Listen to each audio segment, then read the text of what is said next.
ಒಂದು ಒಂದು ಮಗು ದೇವಸ್ಥಾನಕ್ಕೆ ಬಂದು ದೇವ್ರ ಮುಂದೆ ನಿಂತ್ಕೊಂಡು ಸಣ್ಣ ಧ್ವನಿಯಲ್ಲಿ ಗುನು ಗುನು ಗುನು ಅಂತ ಏನೋ ಹೇಳ್ಕೊಂಡು ಹೋಗ್ತಾ ಇರುತ್ತಂತೆ. ಪ್ರತಿದಿನ ಹಂಗಾದಾಗ ಅರ್ಚಕರು ಬಂದು 3ನೇ ದಿನಕ್ಕೆ ಕೇಳ್ತಾರಂತೆ, ಅಲ್ಲಪ್ಪ ನೀನು ಇಷ್ಟೊಂದು ಚಿಕ್ಕ ವಯಸ್ಸು, ನಿನಗೆ ಮಂತ್ರ ಬರೋಲ್ಲ, ಭಜನೆಗಳು ಬರೋದಿಲ್ಲ, ದೇವ್ರ ಎದುರುಗಡೆ ನಿಂತ್ಕೊಂಡು ಏನು ಯೋಚನೆ ಏನಂತ ಕೇಳ್ಕೊತಿದ್ಯಾ ನೀನು ಅಂತ. ಆಗ ಮಗು ಹೇಳ್ತಾ ಇರುತ್ತೆ, ನನಗೆ ಈ ಮೊನ್ನೆ ನಮ್ಮ ಶಿಕ್ಷಕರು ನನಗೆ ಆ ಇಂದ ಳ ಹೊರಗಡೆ ನನ್ನ ಒಳಗೆ ಕಳಿಸ್ಕೊಟ್ರು. ಸೊ ಅದನ್ನು ನಾನು ದೇವ್ರ ಹತ್ರ ಬಂದು ಹೇಳ್ತಿದ್ದೀನಿ, ದೇವ್ರಿಗೆ ಗೊತ್ತು ನನಗೇನು ಗೊತ್ತಿಲ್ಲ ಅಂತ. ಹಾಗಾಗಿ ಅಷ್ಟು ಅಕ್ಷರಗಳಿಂದ ನಿನಗೆ ಯಾವ ಮಂತ್ರ ಬೇಕು ನೀನು ಸರಿ ಮಾಡ್ಕೊ ಅಂಥೇಳಿ ದೇವ್ರ ಹತ್ರ ಹೇಳಿಬಿಟ್ಟು ನಾನು ನನಗೇನು ಬೇಕು ಅದನ್ನು ನೀನು ನನಗೆ ಕೊಡು ಅಂತೇಳ್ಬಿಟ್ಟು ಕೇಳಿಕೊಂಡೆ ಅಂತ ಹೇಳುತ್ತೆ. ಸೊ ಆ ಸಣ್ಣ ಮಗುಗೆ ಅರ್ಥ ಆಗಿರೋದು ಇವತ್ತು ಪ್ರಪಂಚದಲ್ಲಿ ಎಷ್ಟೋ ಜನಗಳಿಗೆ ಅರ್ಥ ಆಗಿಲ್ಲ. ಯಾಕಂತ ಹೇಳಿದರೆ ನಾವು ಹೇಗೆ ಪ್ರಾರ್ಥನೆ ಮಾಡಬೇಕು ಅನ್ನೋದನ್ನು ತಿಳ್ಕೋಬೇಕು.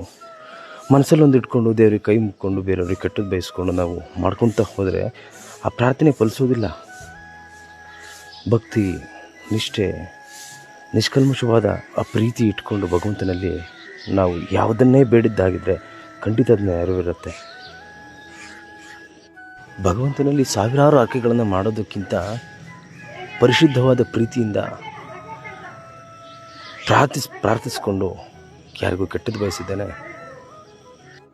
ಭಕ್ತಿಯಿಂದ ಪೂಜೆ ಮಾಡೋದು ಬಹಳ ಮುಖ್ಯ.